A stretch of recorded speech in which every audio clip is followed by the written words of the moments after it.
एक समय की बात है। भगवान बुद्ध के दो शिष्य थे, आनंद और महेंद्र, जिनमें आनंद वृद्ध था और महेंद्र युवक था। एक लंबे उपदेश के बाद एक दूर के गांव से अपने आश्रम की ओर लौट रहे थे।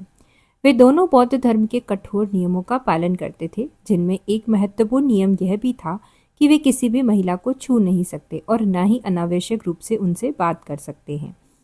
यह नियम भिक्षुओं को संसार के मोह से दूर और मन को शुद्ध रखने के लिए बनाया गया था। युवक महेंद्र इस नियम के पालन को लेकर बहुत ही सचेत रहता था। रास्ते में उन्हें एक चौड़ी नदी पार करनी थी। मानसून के कारण नदी में पानी का बहाव बहुत तेज था। किनारे पर उन्होंने एक अत्यंत सुंदर और युवा महिला को खड़ा देखा। वह कीमती वस्त्र और आभूषण पहने हुई थी और नदी पार करने का साहस नहीं कर पा रही थी। महिला ने दोनों भिक्षुओं की ओर देखा और उनसे मदद के लिए विनती की। महिला बोली, कृपया मुझे नदी पार करा दीजिए, मैं तैर नहीं सकती और पानी का बहाव बहुत तेज है। मुझे दूसरी ओर बहुत ही आवश्यक कार्य के लिए जाना है। युवक महेंद्र ने तुरंत अपने होठ भींच लिए और बिना उसकी ओर देखे अपने भिक्षु के नियम को याद करते हुए सीधे आगे बढ़ गया। वह मन में सोच रहा था, हम किसी भी महिला को स्पर्श नहीं कर सकते। इस स्त्री को अपनी समस्या स्वयं सुलझानी चाहिए। वृद्ध आनंद ने एक पल भी नहीं सोचा। उन्होंने महिला की पीड़ा और आवश्यकता को अपने नियम से ऊपर रखा। शांत और सहज भाव से आनंद आगे बढ़े। उन्होंने महिला से पूछा, बेटी, क्या तुम वास्तव में नदी पार करना चाहती हो? महिला ने हाँ में सर हिलाया।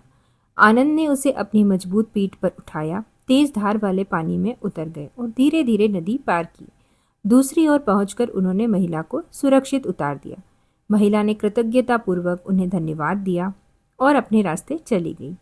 आनंद ने अपना शरीर और वस्त्र झाड़े और महेंद्र के साथ चुपचाप आगे बढ़ने लगे। 1 घंटा बीत गया, 2 घंटे हो गए। दोनों भिक्षु घने जंगल के बीच में चल रहे थे। आनंद एकदम शांत और सामान्य थे, जैसे कुछ हुआ ही ना हो, लेकिन महेंद्र भीतर ही भीतर क्रोध, बेचैनी और निर्णय के बोझ से जल रहे थे। महेंद्र के मन में लगातार विचार चल रहे थे। आनंद ने इतना बड़ा नियम क्यों तोड़ा? वह बुद्ध को क्या जवाब देंगे?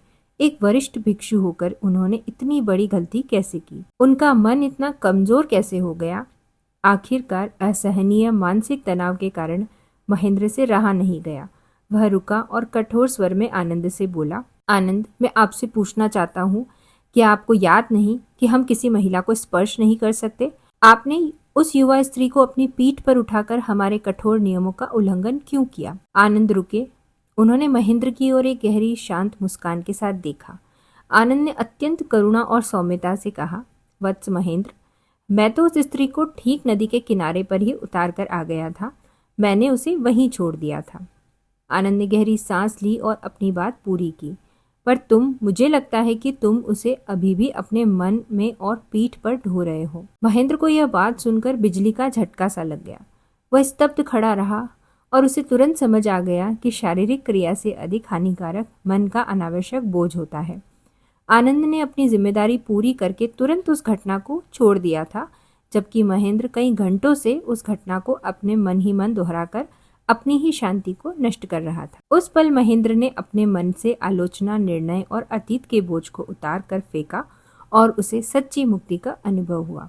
तो दोस्तों, ये कहानी हमें यह सीख देती है कि अतीत में जो कुछ हो गया हो वह भूतकाल है। उसे लगातार मन में पकड़े रहना, उसके बारे में शिकायत करना या चिंता करना ठीक वैसा ही है जैसा आप किसी वस्तु को ढो रहे हैं जिसकी अब कोई आवश्यकता ही नहीं है। हमें वर्तमान में जीना चाहिए। बुद्ध हमें सिखाते हैं कि हमें अपनी सभी जिम्मेदारियों को पूरी करनी चाहिए, लेकिन फिर उस कार्य को वहीं छोड़कर वर्तमान क्षण में लौट आना चाहिए। यही सच्ची मानसिक शांति है। आशा करती हूँ आपको ये कहानी पसंद आई होगी। पूरी कहानी सुनने के लिए आपका बहुत बहुत शुक्रिया। कहानी अगर आपको अच्छी लगी तो इसे अपने दोस्तों और फैमिली मेम्बर्स के साथ शेयर करना बिल्कुल भी ना भूलें। अगर आप इसी तरह की और दिलचस्प कहानियाँ सुनना चाहते हैं तो हमारे चैनल कहानियाँ आज तक को सब्सक्राइब किए बिना बिल्कुल भी ना जाएं। आपसे जल्द मुलाकात होगी इसी तरह की और दिलचस्प कहानी के साथ।